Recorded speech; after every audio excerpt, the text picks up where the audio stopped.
Jadi sekali lagi Bapak Ibu yang sudah bertahan 37 tahun, bertahanlah. Ingat perjalanan Anda. Semoga tidak 20 tahun lagi. Semua saling mengasihi, betapa senang menjadi keluarganya Tuhan. Semua saling mengasihi, semua saling mengasihi, betapa senang menjadi keluarganya Tuhan. Tepuk tangan untuk Anda semua. Terima kasih Bapak Ibu.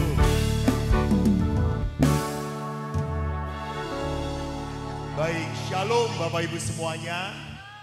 Shalom Romo. Apakah Anda bersuka cita? Syukur pada Allah. Terima kasih banyak Romo Eko. Kita sama-sama Eko. Yang satu Eko powerful, aku Eko loyo. Bapak Ibu yang terkasih, saya diminta dalam rangka 70 tahun Paroki Maria diangkat ke surga, memberi permenungan tentang keluarga. Keluarga hebat, iman kuat, jadi berkat. Saya senang dengan tema ini. Kenapa? Karena saya mengalami keluarga saya hebat. Bukan berarti bahwa ayah ibu saya tidak pernah berkelahi tiap hari. Bukan berarti bahwa ayah ibu saya cocok, sama sekali tidak.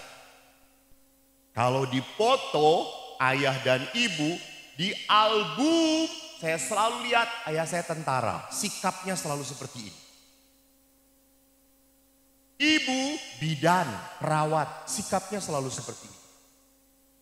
Jadi tidak ada di album ayah dan ibu memeluk, tidak ada. Saya pun selama saya jadi anak tidak pernah melihat ayah ibu saya berpelukan. Tidak pernah. Sampai saya kaget. Ayah, ibu, saya tidak pernah melihat ayah ibu berpelukan, tapi kok anaknya 4 ya? Dari mana lahirnya? Kata saya itu. Lalu ayah berkata, itulah kuasa Roh Kudus, nak. Jadi Bapak Ibu jangan aneh, saya anaknya Roh Kudus.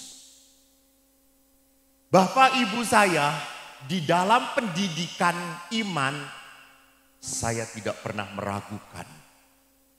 Doa kami selalu bersama-sama setiap 8:30 rosario sejak kecil. Sejak saya usia 3 tahun rosario sama-sama. Dan ayah tidak mau tahu rosario, meneng kue. Saya ingat setelah saya kelas 5 SD, adik-adik saya juga disuruh rosario. Dan hampir semuanya tidak senang disuruh doa. Kalau sudah 8:30, itu adalah saat penderitaan bagi kami. Karena ayah selalu berkata, rosario, rosario. Semua anak sama, rosario terus, rosario terus. Kakak yang mau jadi romo, kita yang menderita. Dan kalau sudah rosario, saya selalu cepet-cepetan dengan adik-adik saya. Kita lalu, Salam Maria penuh rahmat Tuhan sertamu, terpujilah engkau di antara wanita. Lalu adik saya punya, Santa Maria Bunda Allah, doakanlah kami yang berdosa ini. Jadi kita ingin cepat. Tapi kalau sudah bagian ayah, kita jengkel. Karena ayah penuh penghayatan. Salam Maria, penuh rahmat. Kita sudah ngomong, ayo cepet Pak, cepet. Maka kalau setiap rosario kita selalu minta, ayah sudah ayah yang membuka dengan tanda salib dan menutup dengan tanda salib. Kita semua yang mengucapkan doanya. Jadi itu ayah tidak pernah melepaskan pendidikan anak. Bahkan kalau misa sejak kecil saya duduk selalu paling depan dengan 3 adik saya. Dan setiap mendengarkan pastor khotbah, jujur gak ngerti apa-apa. Apalagi pastor Belanda. Sehingga dia ngomong Saya nggak ngomong apa sih gitu ya. Saya udah ngomong, ih cepet, nggak tahan. Biasa kan kalau orang itu di gereja suka ingin cepet-cepet selesai. 1 jam misa terasa seperti 24 jam. Tapi kalau jalan-jalan di mall, 3 jam gak kerasa apa-apa. Hebat gak? Ada beberapa orang mengatakan, Romo kenapa ya kalau di gereja tuh kok enak tidur ya? Boleh gak Romo? Boleh Bu, boleh. Silakan tidur di rumah Tuhan, silakan. Semoga sampai selama-lamanya.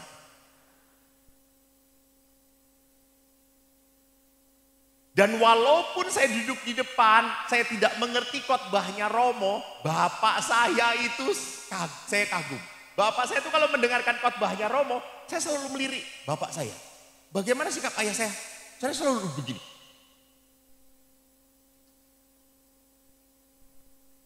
Saya Dan ngerti. Setelah pulang saya tanya, Pak, emangnya ngerti toh Romo nih ngomong apa? Jawab bapak, Yora. Lah kenapa mantuk-mantuk? Sopan le, sopan. Bek Romo ki sopan. Romo itu utusan Tuhan, harus sopan. Wah, setelah itu saya ngomong, saya akan jadi Romo. Supaya bisa menundukkan ayah, saudara-saudara.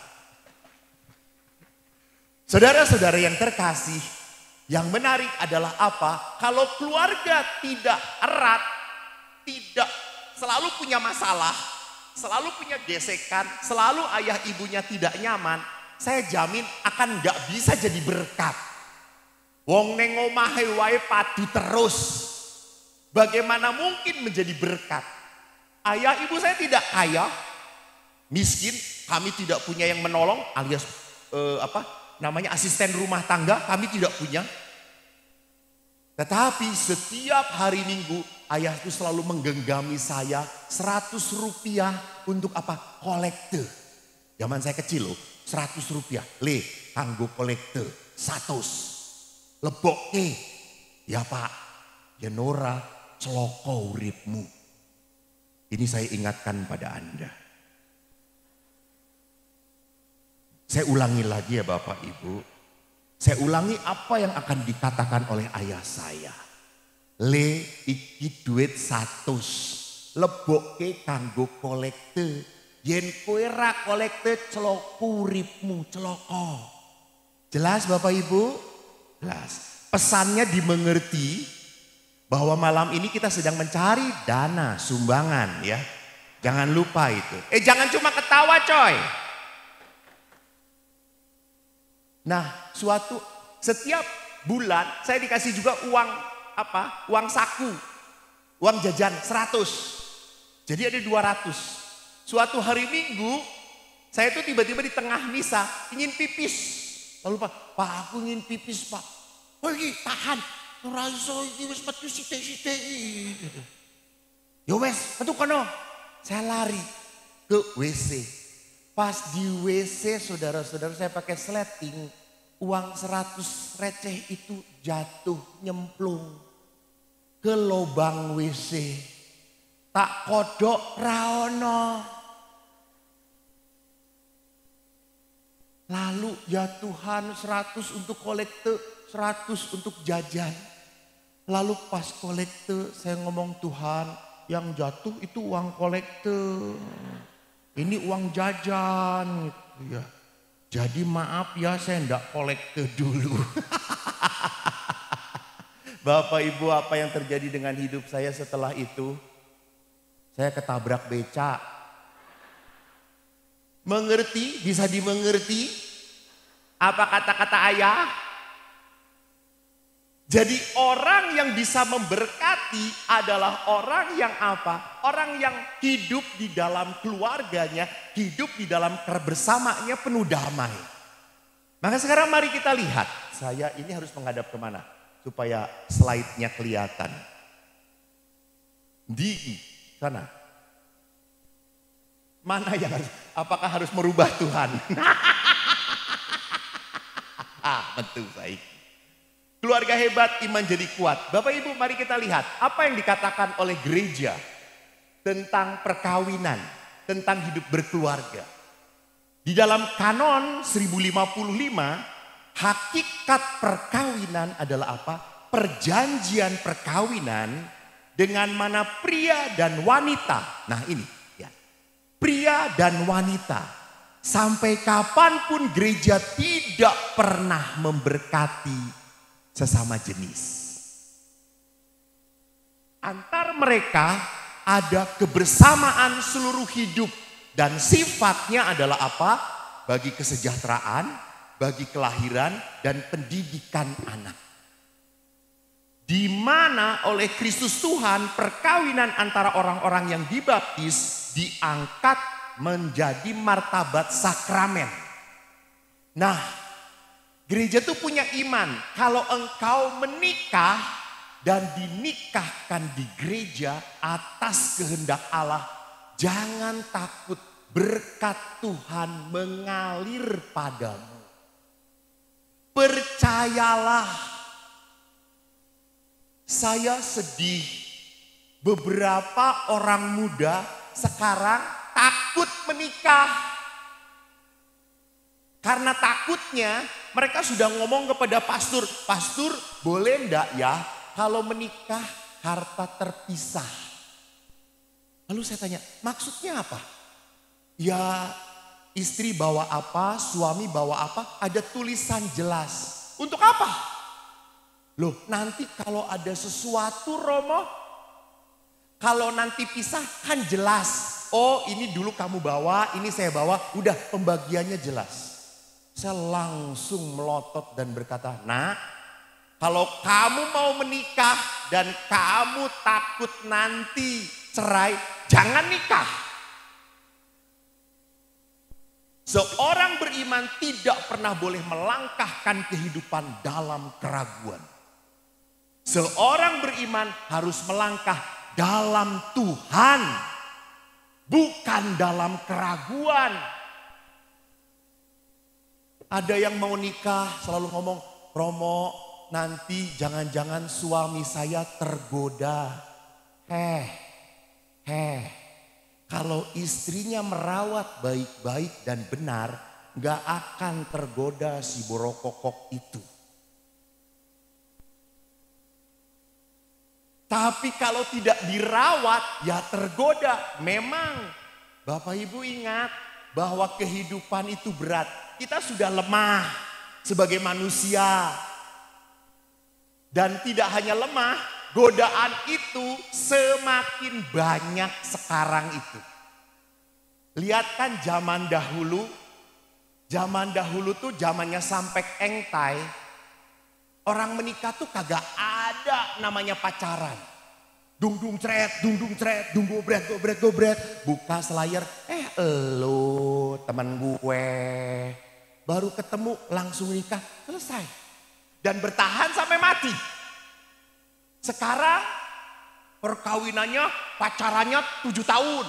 Diberkati oleh 5 uskup, 100 pastur. 2 tahun cerai. Apaan? Jadi Bapak Ibu hati-hati. Sekarang itu banyak anak-anak yang menikah mudah sekali putus asa. Mudah putus asa. Gak kuat, sakit, kecewa, jengkel. Ngomong sama mamanya, "Mah, aku dianiaya." Oleh siapa? Suami. Lalu mamanya juga kurang ajar. "Ya sudahlah nak, kalau gak cocok lepasin aja." Lihat, setannya adalah ibunya. Kenapa? Karena ibu-ibu langsung berpikir, "Romo, anak saya tuh gak pernah menderita. Kenapa kok saya sekarang anak saya dibuat menderita?" Bapak Ibu, teman-teman muda, ingat, masuk ke perkawinan Anda harus siap menderita. Kalau Anda tidak mau menderita, jadilah imam. Baru kemarin teman saya nge-WA adik saya itu prodiakon. Ada pertemuan di rumah retret. Dia baru tahu itu adik saya. Dia potret, Romo ini adik Romo ya? Iya. Wih, kok lebih muda Romo ya daripada adiknya? Apa resepnya Romo? Langsung saya jawab, jangan kawin. Lihat saja bapak-bapak di sini sebelah istrinya. Penuh kesakitan. Jadi saudara-saudariku yang terkasih, maka Bapak Paus seringkali mengatakan apa? Hati-hati dengan hidup berkeluarga. Di dalam Amoris Laetitia, tolong dipindah wajah yang jelek itu dengan slide-nya. Dalam Amoris Laetitia, Bapak Paus mengatakan dalam surat apostolik Amoris Laetitia, sukacita kasih, Bapak Paus mengatakan kita memperlakukan relasi afektif, relasi perkawinan seperti memperlakukan materi dan lingkungan. Sekali pakai buang, nggak cocok buang. Udah nggak bisa dipakai lagi, buang. Hati-hati, hati-hati. Sekarang sedang senang dibahas tentang apa? Strawberry Generation. Strawberry Generation itu adalah generasi yang anak-anak yang dididik dengan fasilitas, dengan kenyamanan. Anak-anaknya pinter, betul. Kritis, betul. Sekolahnya di jauh Amerika, Kanada, Kutub Utara, Kutub Selatan. Tetapi apa yang terjadi? Punya masalah sedikit, nangis. Susah sedikit, mah gak bisa mah. Sulit. Karena mereka tidak dibiasakan dengan tantangan. Mereka sudah dibiasakan dengan kemudahan. Maka orang bernikah sudah berpikir, saya harus bahagia. Dan yang terjadi kebahagiaan hanya sebatas dalam pacaran. 2 tahun pernikahan ya masih bahagia karena masih iklan. Setelah 5 tahun Anda akan masuk ke dalam kenyataan. Perempuan sudah keluar aslinya. Sebelum pacaran bentuknya jelas. Dulu 5-10 tahun menikah. Maka ada seorang bapak, saya tanya, Pak bagaimana istrinya? Besar Romo. Pak tolong ya, jangan pernah mengatakan istrimu gendut. Jangan. Itu penghinaan. Itu pelecehan. Itu menyakiti. Tapi kalau gendut bagaimana Romo? Jangan pakai kata gendut. Lalu pakai apa? Terberkati. Sehingga bapak itu berkata, ya Romo betul terberkati. Dulu waktu pacaran saya gandeng dia seperti ini. Sekarang 2 tangan Romo. Gitu. Jadi saudaraku lihat bahwa di dalam perkawinan orang seringkali merasa sudahlah kalau sudah tidak cocok lepasin aja. Dan hati-hati juga, sekarang juga ada perkawinan ya sudah kita bertahan saja. Yang penting kita tidak cerai, udahlah. Lu mau kayak gitu boleh, gua juga mau kayak gini boleh. Kita jangan ngerepotin, lu jangan ngeributin gue gak akan ngeributin lu. Maka hati-hati. Rumah akhirnya hanya menjadi sebuah terminal. Gak pernah ketemu. Istri sibuk buka handphone. Lihat diskon ada di mana-mana. Suami sibuk juga mencari hobi dia. Anak pun sibuk main game. Maka itu bukanlah keluarga. Itu hanya stasiun, itu hanyalah terminal, tempat perhentian sejenak. Berikut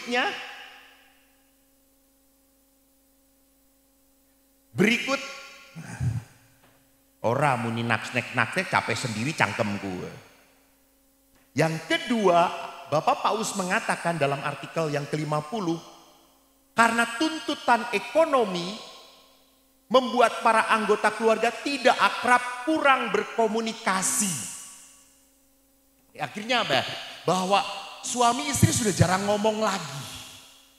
Suami istri cuma ketemu paling-paling, opo, ya wes. Bahkan banyak menghindari pembicaraan dengan pasangan. Karena kalau ngobrol malah berkelahi ujung-ujungnya. Karena para istri selalu ngomong, Romo, suami saya itu budek, Romo.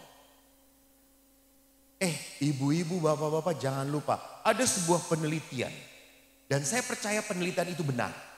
Bahwa setelah 20 tahun perkawinan, suami Anda akan menjadi budek terhadap istrinya. Tapi kalau pada istri orang lain enggak budek. Jadi setiap mendengar istrinya ngomong langsung nggak kedengeran gitu ya. Jadi kenapa itu bisa terjadi? Karena dia merasa bahwa saya capek mendengarnya. Maka apa? Komunikasi udah tidak bisa lagi. Dan lihat, pria dan wanita itu beda.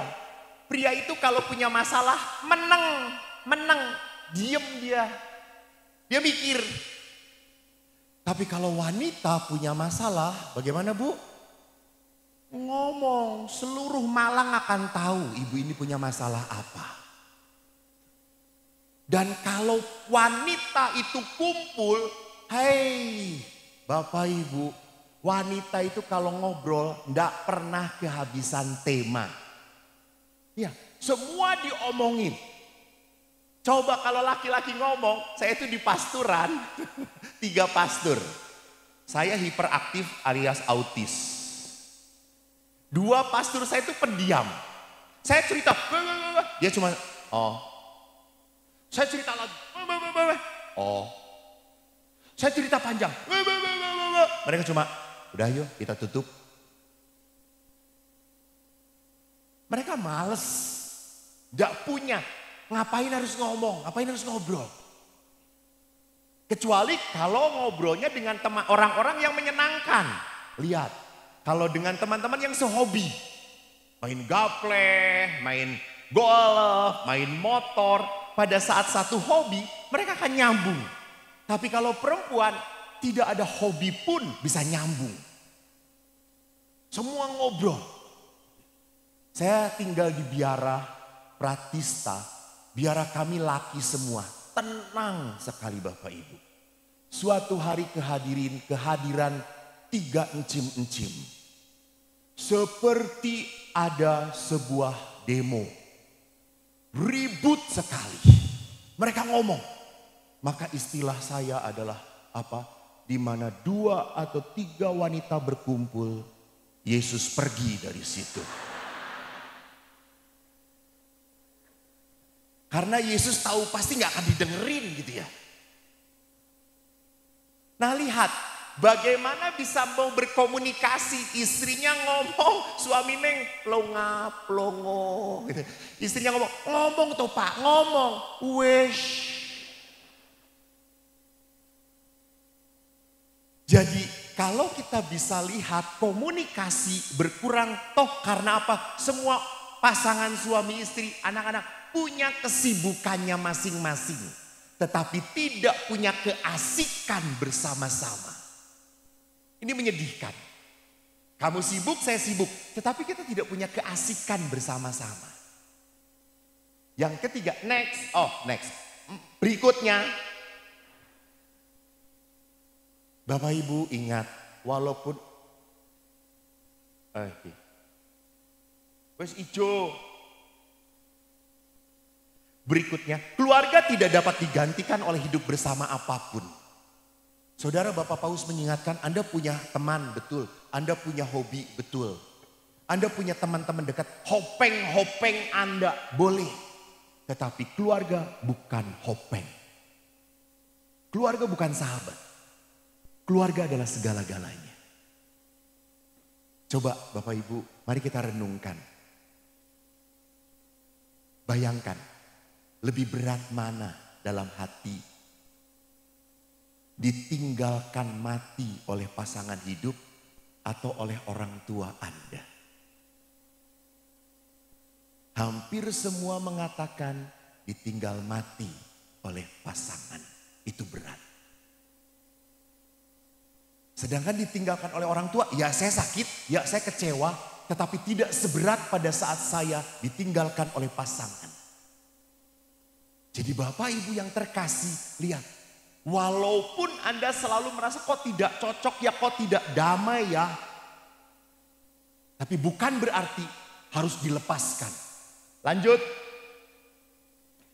Hati-hati juga, Bapak Paus mengatakan ada orang-orang tertentu walaupun sudah menikah masih senang pornografi.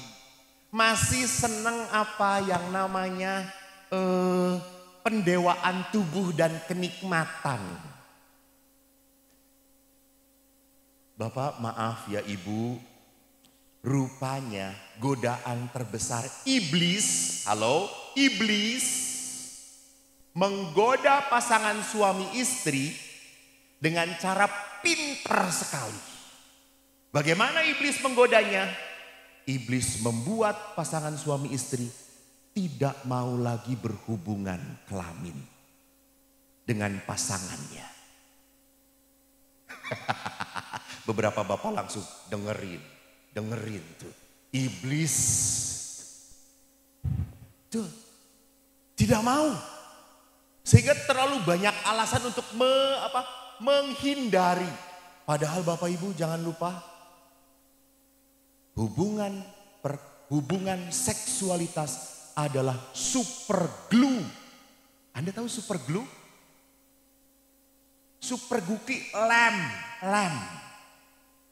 Hubungan seksualitas adalah super glue, pelengket hubungan kasih. Maka saya selalu mengatakan, tolonglah hubungan seksualitas tetap dijaga. Kami yang sendirian saja ingin merasakan kok gitu ya.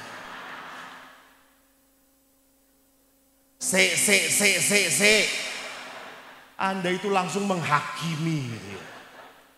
Lalu saya tanya, apa Romo Eko tidak punya? Jo ngapusi. Karena itu adalah godaan setan. Betul, godaan setan. Godaan setan untuk orang-orang yang hidup sendiri digoda supaya merasakan hidup seksualitas.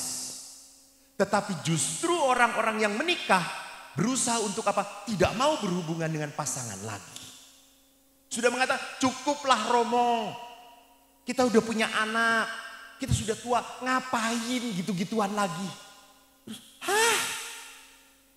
Terus suami diapain? Saya suruh jadi Romo aja ya. Sorry kita tidak terima barang second seperti itu kata saya itu. Jadi Bapak Ibu yang terkasih. Sudah bisa? Kemana arahnya? Sana, oke. Jadi Bapak Ibu yang terkasih, lihat. Kalau seksualitas itu pelengket, Anda harus pinter tahu bahwa istri Anda beda dengan Anda. Bapak-bapak ingat ya, bapak-bapak itu onnya cepet. Baru ngeliat kutang nyangkle aja langsung. Romo jangan membayangkan. Karena pendidikan Filipina itu bahaya semuanya. Romo Eko pernah dididik di Filipina, saya pun sama. Tahu umat Filipina itu bagaimana dengan romo-romonya. Oh, hug kenceng men gitu ya. Oh, hi, Father, how are you? Wah, kalau udah memeluk Romo, erat, padat, dan bergizi saudara-saudara. Nggak tahu di IAPI beda. IAPI itu sekolahnya para Romo dan suster. Saya sekolah family ministry. Semua teman saya ibu-ibu cantik. Kalau para Romo, suster-suster tua. 70 tahun ke atas. Sehingga kalau bertemu paling-paling hanya membuat tanda salib. Tuhan memberkati engkau, iya gitu. Jadi laki-laki beda dengan perempuan. Laki-laki itu kalau sudah on cepet gitu ya, langsung. Perempuan itu lama, butuh waktu. Butuh saat di mana dia harus dipeluk, disayang, diangkat dulu. Setelah Anda bisa mengangkat istri Anda, maka dia akan relakan segala-galanya. Nyoh. Suster tolong jangan direnungkan. Kok karena para suster yang begitu kusuk mendengarnya gitu ya. Jadi perhatikan di sini kita bisa melihat bahwa pornografi akhirnya membuat kita berpikir bahwa seksualitas itu tujuannya kenikmatan semata. No. Seksualitas adalah tempat mengungkapkan cinta yang paling dalam. Maka di dalam gereja seksualitas itu suci.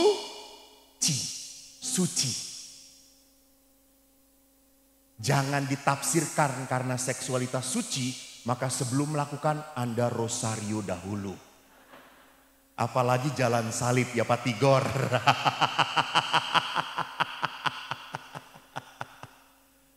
Wes ra ono nafsu neh gitu ya. Pak, ayo wes siap, wes rasido gitu ya. Jadi kesucian itu bukan berarti bahwa saya harus melakukannya dalam dosa. No, hadirkan Tuhan. Sehingga dalam seksualitas bukan hanya nafsu saja. Bukan hanya keinginan saja, tetapi sungguh kasih sayang.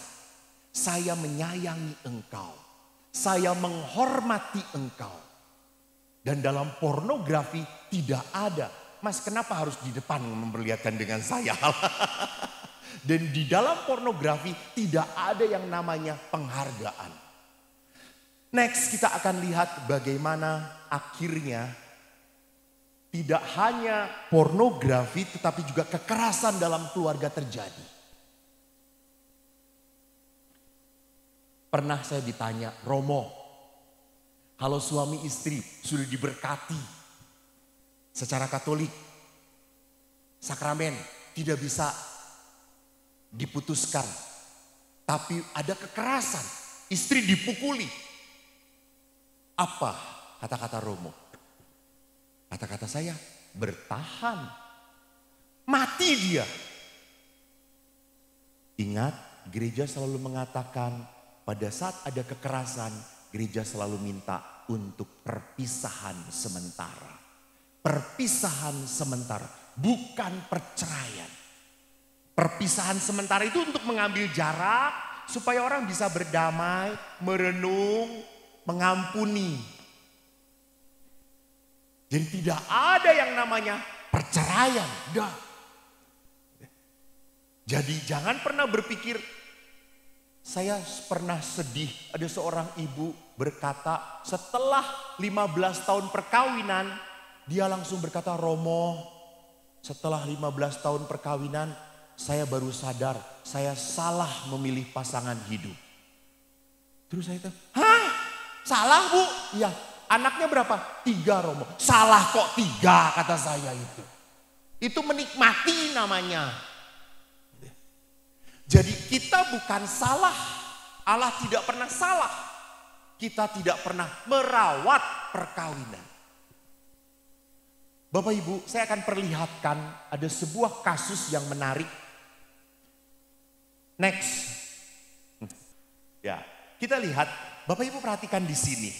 Ada fenomena terjadi, ini diselidiki oleh Chairwoman of the Indonesian Family Activist. Jadi aktivis para wanita memperhatikan sejak 2017 sampai 2020 ada 1170 kasus perkawinan per hari. Maka dalam 3 tahun kurang lebih ada 1.281 kasus perceraian. Dan aktivis wanita ini tidak hanya sendirian membuat penyelidikan dari 2017 sampai dengan 2020. Badan Pusat Statistik Kompas pun membuat penelitian dari 2019 sampai 2021 dengan jumlah yang tidak jauh berbeda. 1.232 perceraian. Dan kalau Bapak Ibu bisa lihat di sini, lihat. Tahun 2021 siapa yang banyak meminta cerai? 70%. Siapa? Wanita.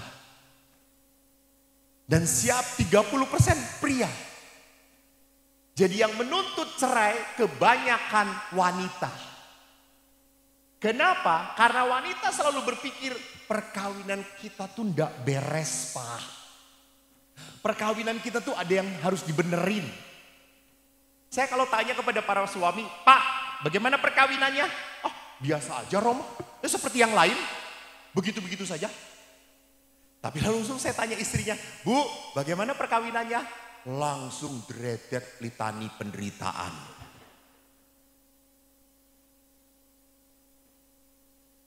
Jadi rupanya bagi pria ini tidak masalah, ini oke-oke saja. Tapi bagi wanita ini masalah. Kan bagi pria naruh koran dimanapun, naruh anduk setelah mandi dimanapun gak masalah toh. Bagi istri langsung, Pak, kalau habis mandi taruh di sini, di sini.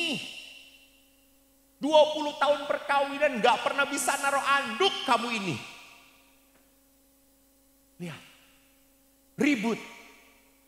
Coba kalau di rumah banyak piring belum dicuci, rumah masih berantakan. Bagaimana para suami masuk rumah? Biasa-biasa saja, tenang. Hehehe, diam. Tapi kalau istri melihat semuanya itu langsung naik pitam. Diberesin, semuanya diberesin. Kenapa pria tetap tenang melihat rumah yang kacau balau? Karena pria tahu dan sadar Yesus saja lahir di kandang domba. Jadi justru Yesus hadir di tengah kekacauan gitu ya. Jadi perhatikan di sini, bagi pria tidak masalah, bagi wanita bisa menjadi masalah besar. Inilah penyebab dari apa? Dari sebuah ketidaksinkronan. Oleh karena itu Bapak Ibu, gereja selalu berbicara tentang keluarga. Kenapa? Karena keluarga adalah pilar. Setan mau menghancurkan mau menghancurkan gereja lewat apa? Keluarga. Hancurkan saja keluarga, pasti kalau keluarga hancur akan muncul anak-anak yang terluka. Anak-anak terluka.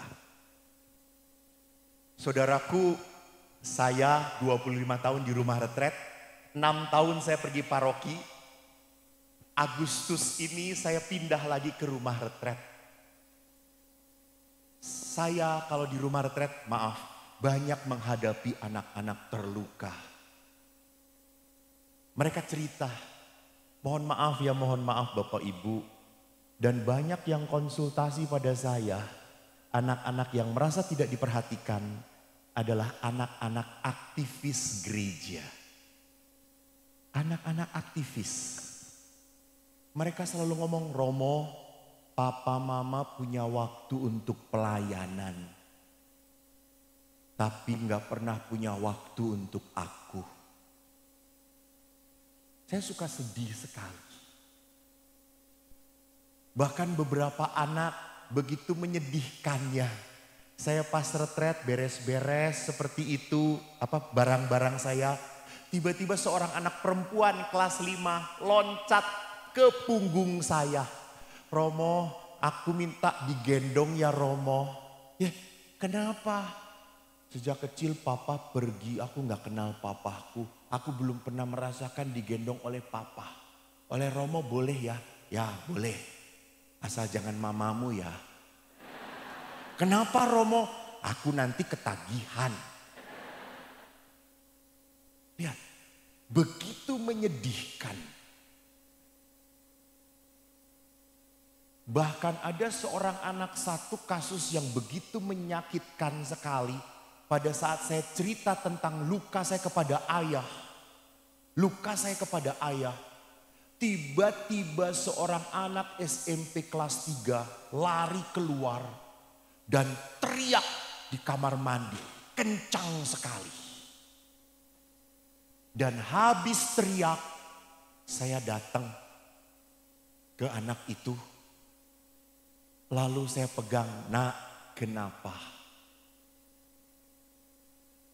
Anak itu masih menangis dan anak itu buka bajunya, laki-laki. Dia buka baju, saya kaget.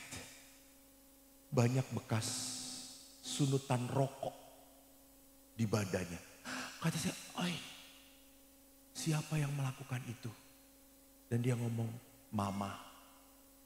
"Ah, kok tega? Kenapa?" Pas Romo cerita, saya baru tahu. Mama benci sekali pada aku. Karena waktu mama hamil, papa pergi dengan wanita lain.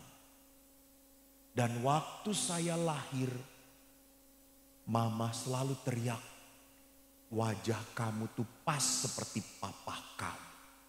Maka mama benci pada kamu. Dan kalau salah sedikit saja, anak ini disudut oleh rokok oleh mamanya. Dia dapat laporan dari gurunya bahwa anak ini punya masalah, langsung disudut. Dan anak ini ketakutan. Begitu menyedihkan saudaraku, luka-luka itu. Dan kalau keluarga seperti itu, anak-anak hasil seperti itu, maka tidak mungkin akan menjadikan gereja kuat. Dasarnya saja rapuh. Cintanya saja tidak utuh. Oleh karena itu gereja selalu mengingatkan. Dan menarik dalam Gaudium et Spes ditekankan kembali perkawinan. Maka bagaimana perkawinan itu bisa menjadi keluarga hebat. Bisa punya iman yang kuat. Next. Gaudium et Spes 48 mengatakan perkawinan adalah persekutuan mesra hidup dan cinta. Jadi di dalam perkawinan itu ada ikatan kehidupan. Maka dalam kehidupan perkawinan tidak sah, tidak sah. Kalau Anda, mau memberikan dana pada ibu Anda tanpa ngomong pada pasangan Anda, itu sudah salah. Karena masalah Anda, suami, adalah masalah istri juga. Dan masalah istri adalah masalah suami juga. Jadi tidak benar kalau kita diam-diam menyokong ibu kita, orang tua kita tanpa tahu pasangan kita.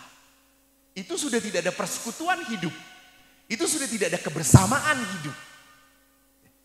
Kebersamaan itu berarti apa? Sama. Seia sekata. Maka kalau saya itu dimarahin oleh ayah, dimarahin, "Kamu itu bodoh, kamu itu salah," gitu. Saya lari kepada ibu, gak pernah ibu mengatakan, "Yo wes lira popo, bapakmu ki gendeng. Jo dirungokke." Gak pernah. Ibu ndak akan pernah menjelek-jelekan ayah. Di saat ayah nempeleng saya, sakit, saya lari pada ibu. Ibu hanya memeluk. Dan ibu tidak pernah menjelekkan ayah. Ibu hanya mengatakan, sini, gak apa-apa. Ibu sembuhkan. Di saat saya dibodoh-bodohkan oleh ayah, "Kamu bodoh, bodoh. Adik-adikmu ki ranking 1, 2, kamu tuh 35. Lalu saya jawab, "Tapi kan konsisten," saya 35. "Iya konsisten tapi di bawah terus." Gitu ya. "Kamu tuh bodoh, memalukan." Ibu selalu langsung memeluk saya, "Sini kok, gak apa-apa. Anak ibu harus ada yang bodoh. Kalau ada yang pintar harus ada yang bodoh." Lalu saya ngomong, "Kalau begitu Eko bodoh gak apa-apa ya Bu?" "Gak apa-apa nak, gak apa-apa. Asal jangan selama-lamanya ya nak." That's my mom. Tidak pernah merendahkan ayah. Gak pernah. Dan ayah pun kita kan selalu protes. Ibu kan pulang kerja, anak-anak pulang sekolah. Kami tidak punya asisten rumah tangga. Jadi kita nunggu ibu masak. Masak yang paling cepat masak apa? Apa? Sayur bening. Sayur bening yang tidak pernah ada musim sayurnya adalah apa? Bayam, betul. Bayam. Dan sayur bayam itu harus selalu ada apa? Jagung. Dan kita selalu ngomong bayam terus, bayam terus. Tempe neh, tempe neh. Bapak selalu ngomong, le, bayam mbokmu ki enak, enak tenan, sehat. Bayam udah sehat, sehat gitu ya. Sampai sekarang saya asam urat jadinya gitu ya. Jadi perhatikan, saya melihat ayah dan ibu tidak pernah merendahkan. Tidak pernah merendahkan. Bahkan yang menarik adalah apa? Kalau ayah pulang, saya tidak pernah melihat ibu itu langsung ngadu pada ayah. Enggak, langsung ngomong, Pak. Enggak, ayah pulang tuh ibu selalu sikapnya. Oh, pulang Pak? Ya, capek aku. Oh, ya. Ibu biarkan. Karena kalau laki-laki pulang, yang baru nyampe itu tubuhnya doang. Rohnya masih di jalan. Baru setelah itu bapak duduk, ibu selalu buatkan 2 minuman. Kopi dan nasgitel. Teh panas legi kental. Itu selalu kotek. Lalu bapak itu nyeruput. Dan diam. Duduk diam. Ibu pun diam. Setelah itu baru setelah tenang baru ngobrol mereka. Dan ayah itu kalau ibu tidak ada langsung kopi mbokmu ki jos. Enak. Raono kopi sing ngalahke buatan mbokmu. Eko kan mendengar toh. Eko juga ingin dipuji oleh ayah. Suatu saat ibu belum pulang. Saya buatkan kopi untuk ayah. Ayah minum langsung. Kopimu koyo uyuh jaran.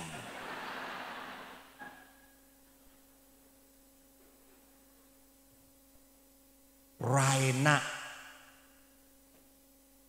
Lalu akhirnya saya nanya ibu, Bu, beritahu dong apa buat kopi, aku ingin buat kopi, ayah senang biar aku dipuji. Matematika enggak pernah dipuji, ranking enggak pernah dipuji. Saya selalu anak bodoh dan ngaco. Bu, sekali-kali ayah muji saya. Ya wes, gawean kopi. Apa resepnya Bu? Telu sijile. Apa telu? Telu sendok kopi, siji sendok gula.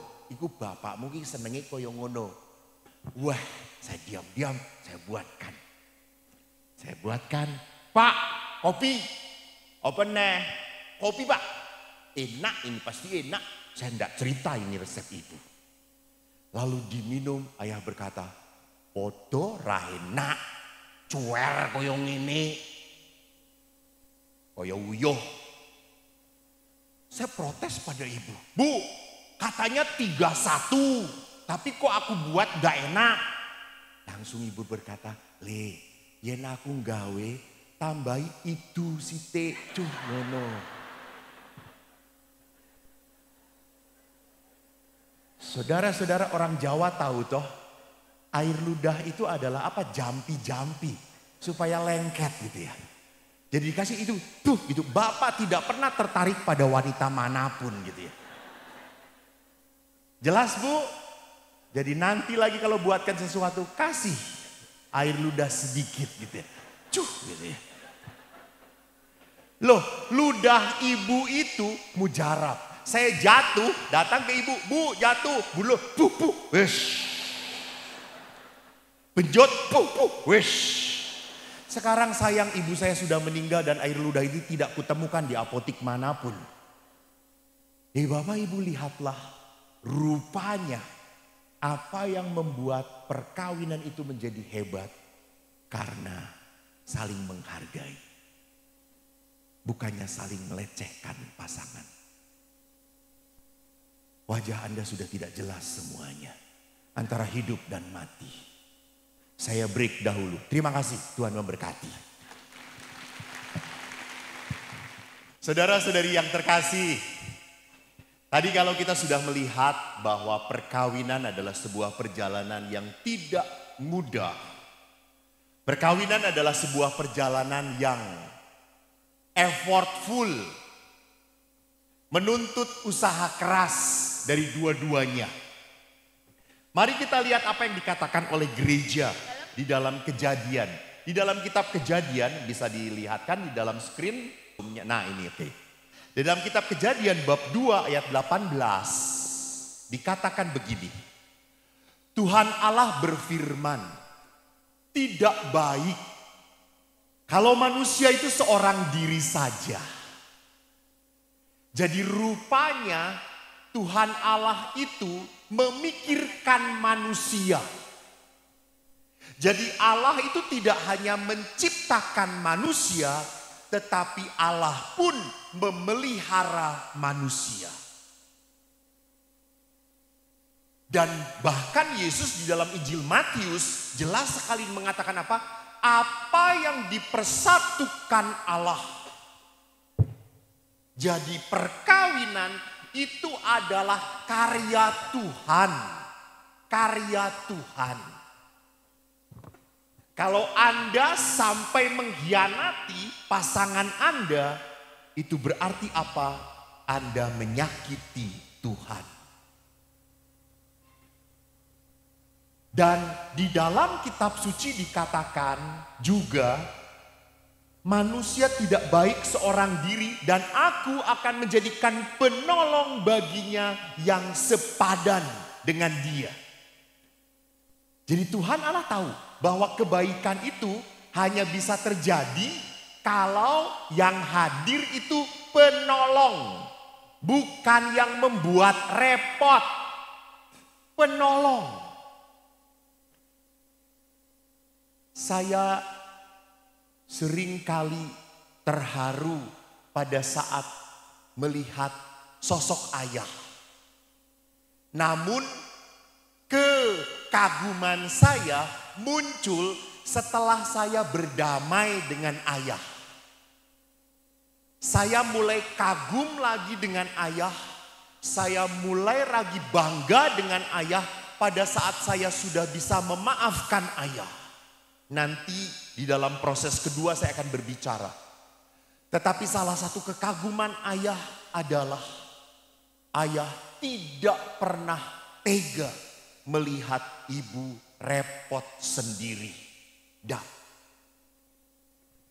Jadi kalau ibu sedang masak dan cucian banyak, rumah masih berantakan, ayah selalu berkata, "Kok, ayo cuci bareng-bareng dengan ayah.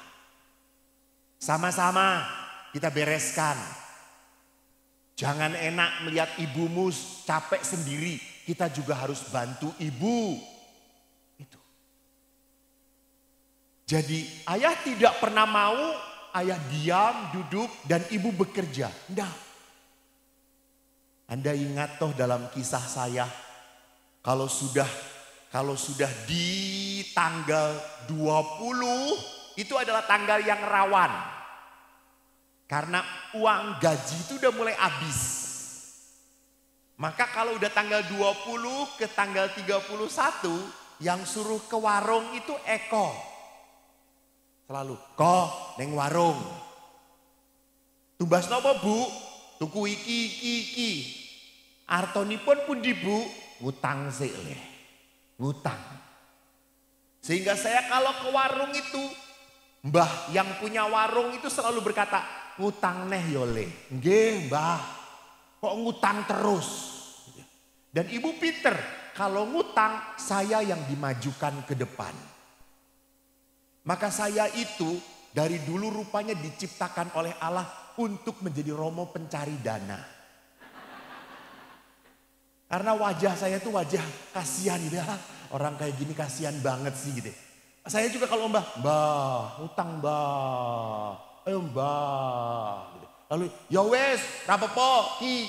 Tapi kalau yang bayar utang, ibu.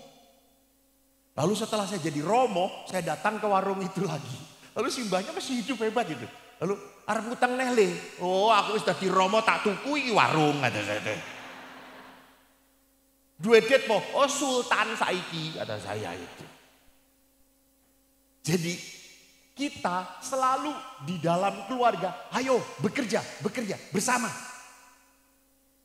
Tidak ada satu anak pun tidak punya tanggung jawab. Kita punya tanggung. Bangun tidur itu ayah itu selalu tangi, wis esuk.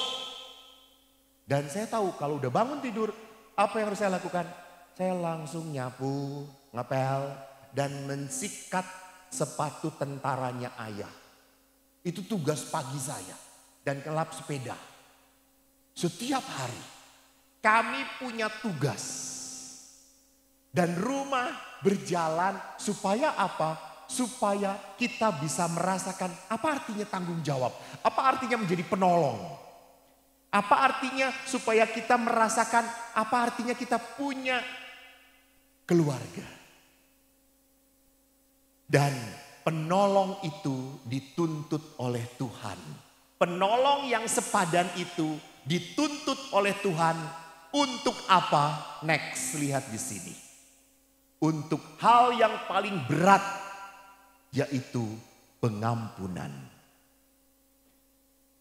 Bapak Paus Fransiskus di dalam pertemuan keluarga sedunia pernah menulis kata-kata yang indah. Tidak ada keluarga yang sempurna. Kita tidak punya orang tua sempurna. Kita sendiri tidak menikah dengan orang yang sempurna. Dan kita tidak punya anak-anak yang sempurna. Kita punya keluhan satu sama lain. Kita kecewa satu sama lain. Oleh karena itu tidak akan ada pernikahan yang sehat atau keluarga yang sehat tanpa pengampunan. Jadi pengampunan memang tidak akan pernah membuat saya terlupa. Lupa akan sakit, gak mungkin. Tetapi pengampunan membuat kita membangun jembatan lagi.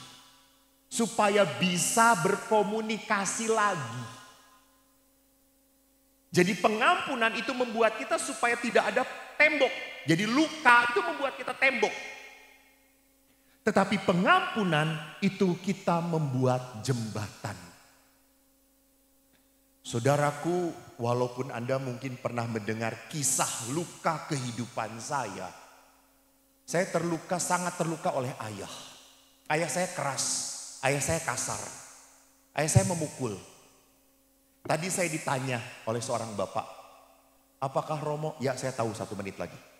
Apakah Romo merokok? Saya mengatakan tidak, saya tidak merokok. Loh kenapa? Udah gak kawin kok gak merokok? Saya mengatakan, Pak, saya terluka dengan rokok. Saya kelas 3 SD ketahuan merokok oleh ayah. 3 SD. Saya memang nakal. Cuma sudah bertobat. Kalau Anda nakal, enggak tobat-tobat toh. Waktu saya ketahuan merokok oleh ayah, saya dibentak oleh ayah. Kamu merokok. Dan saya selalu tuh berusaha untuk berbohong. Enggak, aku enggak merokok. Masa aku masih kecil merokok, aku enggak merokok. Lalu ayah langsung keras, kamu merokok. Dan saya mengatakan, iya Pak. Langsung dihajar saya, tampar. Dan pada saat saya ditampar, saya menatap ayah. Dan itu tidak boleh. Ayah makin kesal, dia lemparkan sepatu boot yang tinggi ke bibir saya. Bibir saya pecah, gigi saya patah. Saya kabur dari rumah. Saya masih ingat, saya lari ke sawah. Dan di sawah ada kaleng.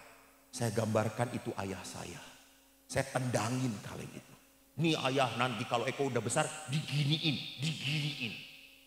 Ayo berkelahi setelah Eko besar. Sekarang Eko gak berani, masih kecil. Dan sampai sore ayah tidak mencari saya. Yang mencari saya ibu. Ibu, Pengalaman itu begitu menyakitkan. Sampai akhirnya apa? Sampai saya setelah menjadi imam pun tidak punya rasa sayang pada ayah. Suatu saat waktu saya kuliah di Filipina, saya berdoa. Dan imam yang memimpin doa menyuruh membayangkan supaya bayangkan kalau ayahmu meninggal. Dan saya tidak menangis.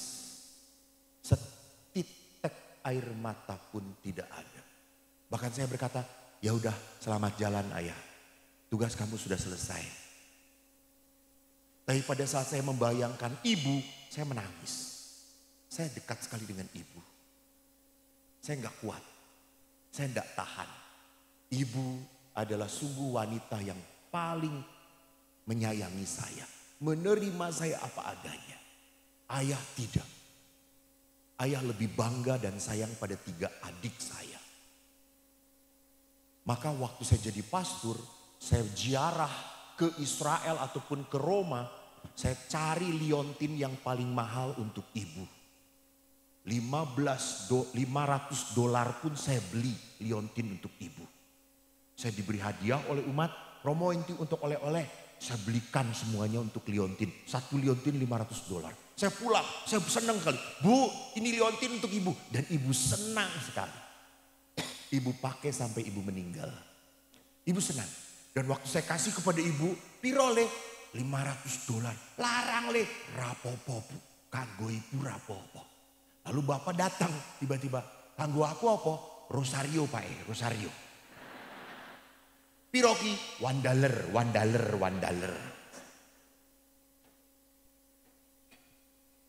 Begitu jauhnya saya dengan ayah. Saya tidak pernah nyaman duduk dengan ayah. Enggak. Saya kalau duduk dengan ayah, ya sudah saya pergi. Paling cuma, Pak, wis pergi.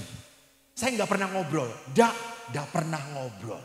Saya enggak pernah cerita dengan ayah. Enggak. Pada suatu hari, dosen saya berkata, kamu harus bereskan hubungan kamu dengan ayah. Akhirnya saya harus membereskan. Kami retret. Dan waktu saya telepon ayah, ya kita retret yuk keluarga. Ayah, ibu, dan adik-adik. Apa jawab ayah? Raiso, aku akeh tugas neng gereja. Pak, saya Romo. Saya katakan retret. Lalu jawab ayah, oh baik Romo. Taat kata saya. Dan saat retret, akhirnya baru tahu kenapa ayah begitu kasar pada saya. Karena kakek kasar dan keras kepada ayah. Rupanya dia mendapatkan perilaku yang kasar dari kakek. Dan tanpa sadar dia lakukan itu untuk saya. Dan setelah itu saya mengerti. Dan akhirnya saya berdiri dan boleh enggak saya memeluk kamu.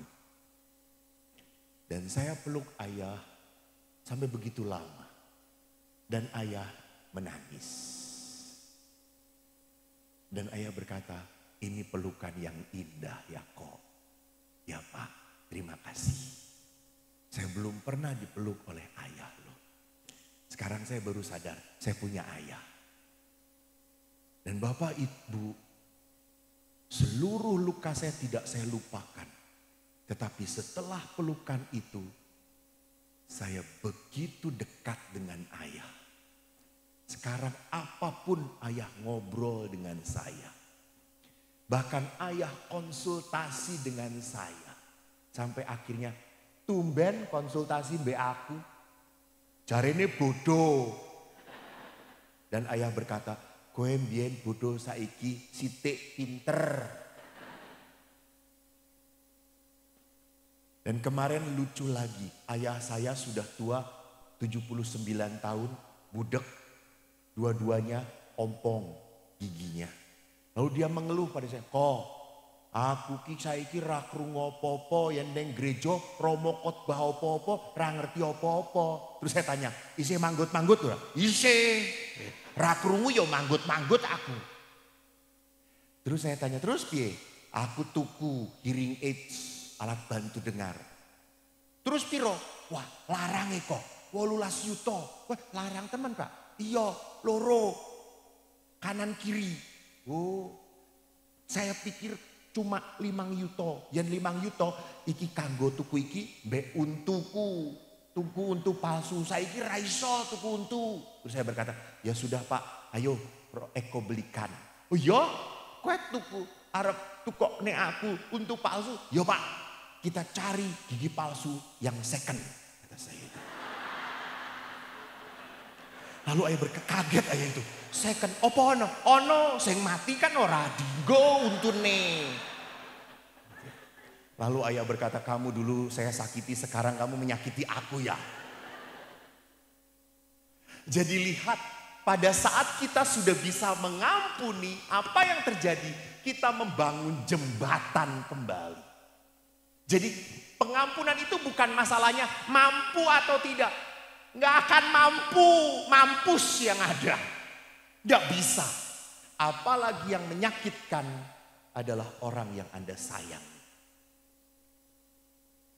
Orang yang Anda cintai. Orang yang Anda begitu percaya mengkhianati engkau. Dan Anda harus mengampuni dia. Kose. Tak pateni sik, wis ngono baru tak ampuni. Tidak bisa. Bapak Ibu, pengampunan itu miliknya Tuhan. Jadi manusia bisa mengampuni kalau manusia minta kekuatan dari Tuhan. Kalau sebagai manusia, Bu, kalau ibu sebagai manusia disakiti oleh suami, apa yang akan ibu lakukan? Bales ya, dibales. Suami punya pacar satu, saya satu lusin. Emangnya cuma dia yang bisa? Saya juga bisa. Ya. Manusia secara manusiawi apa? Balas itu. Tapi pada saat manusia tinggal di dalam Tuhan, Allah yang akan mengubah hatimu. Dan yang terakhir, mari kita perhatikan bahwa kita butuh mendidik anak kita. Di dalam Konsili Vatikan kedua dikatakan orang tua harus menjadi pendidik yang pertama dan utama. Dan bagaimana orang tua mendidik? Dalam Konsili Vatikan kedua mengatakan lewat contoh, teladan, bareng-bareng. Jangan cuma nyuruh, sekarang enggak bisa anak sekarang ke gereja. Bareng, sama-sama. Doa, enggak bisa, sama-sama. Berdoalah bersama-sama. Karena anak itu butuh apa? Melihat orang tuanya. Adik saya nomor 3 itu dosen akademi perawat. Suaminya kerja sebagai pegawai negeri. Adik saya tinggal di Bandung, suaminya tinggal di kota Kerawang. 1 bulan sekali pulang. Suatu saat saya mengunjungi rumah adik saya dan suaminya pulang. Pada saat suaminya pulang, adik saya langsung memeluk suaminya. Pak, dia peluk. Lalu keponakan saya yang masih kecil, dia ngeliatin, pelukan. Lalu dia lari. Lari kemana? Lari menyelip di antara ayah ibu dia. Lalu saya berkata, wow, ini pendidikan. Ini pendidikan. Jadi anak itu belajar mencintai, belajar mengampuni. Menjadi anak yang dihargai pada saat ayah ibunya ada lingkaran cinta. Pada saat ayah ibunya mengungkapkan cinta dan kasih sayang, anak belajar dari situ. Maka Bapak Ibu, kita harus tahu bagaimana bahasa cinta pasangan kita. Karena bahasa cinta pasangan kita kan berbeda-beda. Ada yang walaupun Anda sudah melayani, sudah kerja keras, istri gak pernah merasa kamu gak mencintai saya ya. Lalu suami, aku ki modar-modaran, golek date. itu nggak dirasakan mencintai kamu. Ya tapi kamu nggak pernah bilang I love you pada aku. Berarti apa? Oh berarti istri saya butuh diberi kata-kata I love you. Maka Pak, kalau ibu selalu mengeluhnya, kamu nggak pernah ngomong sayang padaku. Lakukan Pak, itu dia mengharapkan. Jadi setiap pagi, Mom, I love you, I love you, I love you, full, I love you. Berarti istri itu butuh kata-kata pujian, pujian. Pak, pujilah. Kalau istri selalu berkata, kamu tuh gak pernah memuji aku ya. Kamu tuh selalu menghina, menyalahkan. Itu berarti apa? Dia butuh dipuji. Puji Bapak, puji. Karena wanita itu pada saat dia butuh pujian, dia merasa diakui. Saya pernah pergi ke undangan, dijemput sama suami istri. Suaminya tiba-tiba datang ke pasuruan, Romo ayo berangkat. Loh Pak, ibunya mana? Masih dandan Romo. Terus ya jemput Romo dulu, baru kita pulang lagi. Kita jemput istri. Itu perjalanan setengah jam, berarti sudah setengah jam ya Bapak.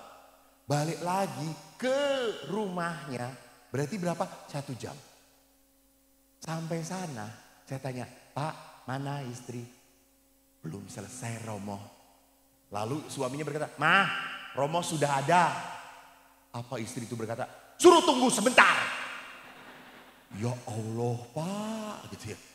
Untung bukan istri saya Pak, kata saya. Saya baru 1 menit saja sudah bisa merasakan penderitaan Bapak seumur hidup. Ya Pak, saya sabar ya Pak, gitu ya. Dan setelah keluar Bapak Ibu yang terkasih, perempuan kan tidak pernah percaya diri kalau belum memakai rayuan Pulau Kelapa itu tuh. Lalu kita lihat ibunya, hah? Bapak juga, hah? Lalu istrinya, apa?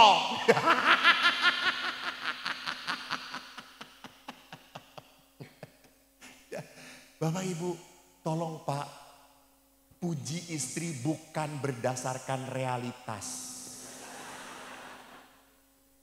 Pujilah berdasarkan harapan dia gitu ya.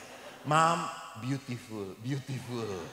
Dalam hati aja berkata, tapi bohong gitu ya. Loh, itu yang dia minta, itu yang diharapkan. Jadi kalau istri memang membutuhkan kata-kata peneguhan, berikan. Tapi kadang-kadang istri juga berkata, Mah, Pah, kamu ndak pernah memeluk saya ya. Kamu tuh kemana-mana ndak pernah mengungkapkan sayang kamu. Aku tuh dipeluk, disayang. Itu dia mau minta. Karena dengan dipeluk berarti dia merasakan dicintai, disayang. Peluklah Pak, peluk. Dia sedang kerja, peluk. Walaupun sudah tidak jelas bentuknya, gerinjel-gerinjel di sana. Ya sudahlah, nih ini lekak-lekuk ya. Kalau mobil tuh harus 4x4 nih melewatin ini gitu. Udah peluk. Gitu. Berarti itu adalah sesuatu yang dia butuhkan, dia perlukan. Ada juga perempuan yang mengatakan, sudah lama kamu tuh gak pernah ngasih hadiah sama aku, kasih hadiah. Aku ulang tahun, kita perkawinan, gak pernah ngasih hadiah. Dia mengharapkan hadiah. Tapi kalau suami gak akan nuntut apa-apa. Dia hanya diem. Pak mau apa? Terserah. Ini mau? Itu mau? Udah. Gak banyak omong. Tetapi wanita selalu tahu apa yang dibutuhkan oleh laki-laki. Kepekaan. Jadi Bapak Ibu yang terkasih, di saat relasi suami istri kuat, maka apa? Maka Anda akan selalu merasa perkawinan adalah anugerah terindah. Kesaksian terakhir yang saya lihat waktu ibu saya selesai pensiun bekerja, ibu saya kena stroke. Tidak bisa apa-apa. Dan ibu hanya tertidur. Bapak Ibu tahu, yang merawat ibu adalah ayah. 8 tahun ibu sakit stroke, 2 kali masuk ICU. Ayah yang membopong ibu, ayah memandikan ibu. Sampai kami anak-anak tidak tega. Suatu saat kami berkata, ayah kita cari perawat biar dibantu. Kalau Bapak ndak bisa, kita patungan anak-anak. Ayah berkata apa? Ora, bien, kayak aku nom, mbokmu ki ape melayani aku. Yen saiki mbokmu gering, iki jatahku melayani dia. Sampai saya berkata, edan. Dan pada tahun ke-7, ayah tiba-tiba sakit. Dan saya mengantar ayah ke rumah sakit. Ke Boromius. Dan dokter mengatakan, Bapak kena penjepitan HNP. Bapak tidak boleh mengangkat lagi barang-barang yang berat ya Pak. Anda tahu pada saat diomongin kayak gitu, Bapak menangis. Lalu saya berkata, tentara menangis. Aneh. Lalu Bapak berkata, kok aku nangis bukan kesakitan. Nah terus apa? Aku tadi oleh dokter dikatakan tidak boleh bawa barang-barang yang berat lagi. Lalu sopo yang mau mengangkat ibumu? Wow. Di saat sakit beliau masih ingat istrinya. Dan waktu ibu di ICU yang kedua, saya mendekati ibu, saya menemani ibu di rumah sakit. Lalu saya tuh mau menghibur ibu supaya ibu tidak kesakitan. Lalu saya pegang tangan ibu, bu. Ibu hanya bisa melirik, opo, bu, nanti kalau masuk surga jangan cari ayah. Ireng, elik, nyebelin. Dan ibu berkata, ora, aku golek bapakmu. Bapakmu ki ape. Ora, aku tetep be bapakmu, ora popo. Wow, ibu tidak pernah menyesal dipersatukan dengan ayah. Sampai akhirnya beberapa tahun yang lalu ibu saya meninggal. Dan di saat meninggal, ayah berkata hal yang tidak pernah kulupakan. Ayah berkata, saya bahagia, ibumu tidak sakit lagi. Sekarang saya yang sakit. Karena saya ditinggalkan oleh orang yang saya sayang. Saudaraku, perkawinan menjadi indah dikala Anda sungguh-sungguh mencintai pasangan Anda. Tuhan memberkati. Terima kasih. Para romo, suster, bapak ibu yang terkasih, dan saudara-saudariku OMK, mari kita mohon rahmat kemurahan hati Tuhan. Dalam nama Bapa dan Putera dan Roh Kudus. Amin. Ya Bapa, kami bersyukur kepadamu atas perjumpaan yang penuh berkat. Engkau sungguh nyata mencintai kami. Kau hadirkan kami di tengah-tengah keluarga. Dan kau berikan kepada setiap anakmu pasangan yang seturut kehendakmu. Engkau tahu apa yang terbaik dan membawa kebahagiaan bagi mereka. Bapa, satukanlah ikatan perkawinan anak-anakmu ini. Berikan mereka kasih, karunia pengampunan, sehingga mereka dapat berdamai dengan apa yang menjadi hal yang sulit dalam hidup perkawinan mereka. Jauhkan mereka dari mara bahaya, dari godaan, dari penyakit. Dan pancarkanlah berkat kasih-Mu, sehingga anak-anakmu ini tidak pernah berkekurangan suatu apapun. Bapa, berkat-Mu nyata, melimpah atas anak-anakmu ini, Bapa dan Putra dan Roh Kudus. Amin. Amin. Shalom, Tuhan Puji Tuhan. memberkati. Amin, Romo. Terima kasih.